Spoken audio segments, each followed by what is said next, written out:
Hi everyone, welcome back to another edition of A&E Do Brews with Eddie here, hello, and Estelle. Hello Estelle. Hello. Morning. Afternoon. Evening. Okay, what's been going on? Lots been going on, yeah. As you guys will all be having the same experiences we're having, Well, some people aren't. well, we'll talk about that, yeah. Okay. We've had our new Pinter 2.1s all delivered, and we've all had at least one or two brews done by now.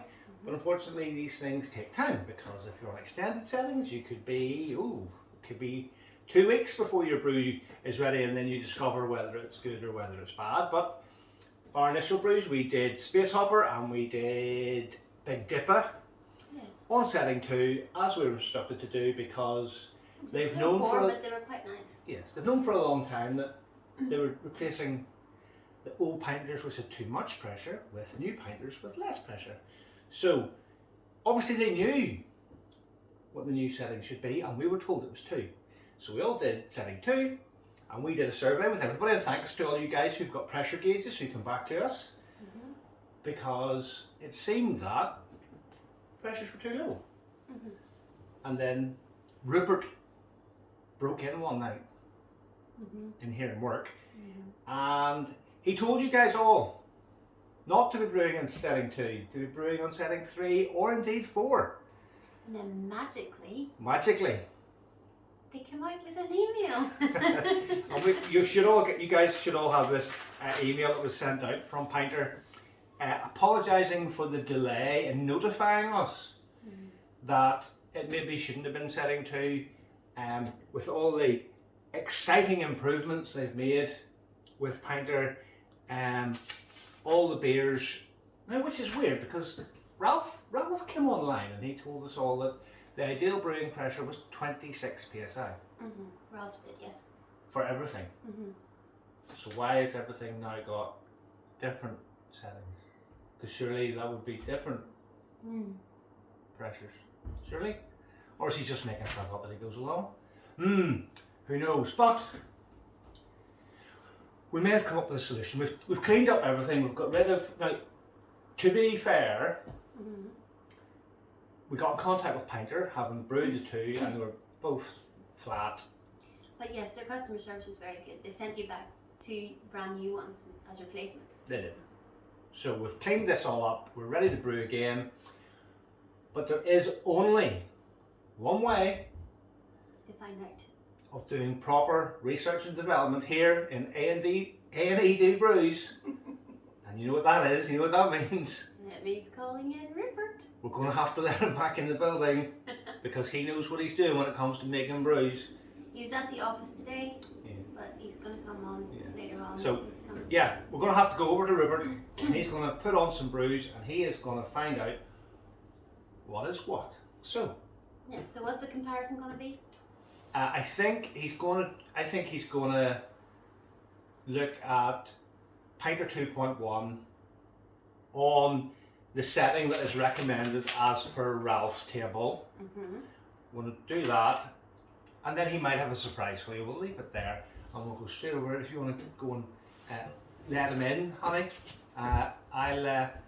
we'll send you over to Ralph now. Ralph, over to you. Thanks, Eddie, and thanks, Steph, for letting me in again after my bad behaviour, but it had to be done. So, we're on to the next step now that we've had the email and everything else from Pinter, giving us all the super excited news. I'm thrilled to be here. Thanks. We're going to try and get to the bottom of what is best. Now, here we have the new Pinter 2.1, and I put on a public house. Had a bit of trouble getting the lid off as usual, so if you guys can find one of these, fantastic for getting the lids off, because they're normally welded on. So, standard brewing times, no added sugar, so in a week's time we'll be able to give you the results of what we're going to do here. You're not seeing double, I'll tell you in a second. So this is Pinter 2.1 standard with Public House IPA. It's a nice easy one. It's normally delicious. It's also done on the new setting of setting 4. We do have an ispindle in here, courtesy of Stuart from Asset Solutions. The link will be down below. It's a fantastic device, lets you know about attenuation and percentage ABV and all that good stuff. That's in there. We found this in the shed waiting to go back. So this is the old Pinter 2.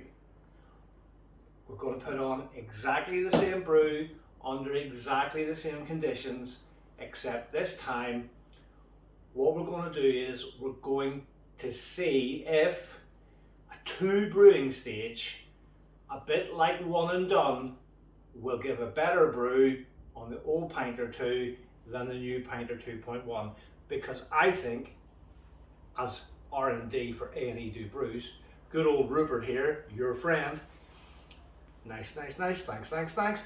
What we're trying to do is 2 stages, because during the initial brewing stage you want it to be low pressure so that the yeast get to do their job, but then you need that pressure to be higher so that the beer can be carbonated and then be forced out through the tube for you to enjoy.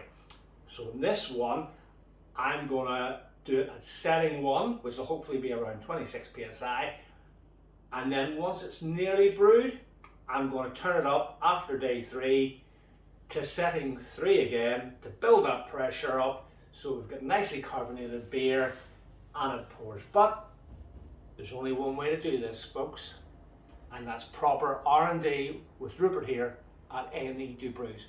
Thanks for watching, and tune in next time when we get the full results next weekend. Like and subscribe, guys, you know you want to. Thanks for watching, everybody, and see you soon.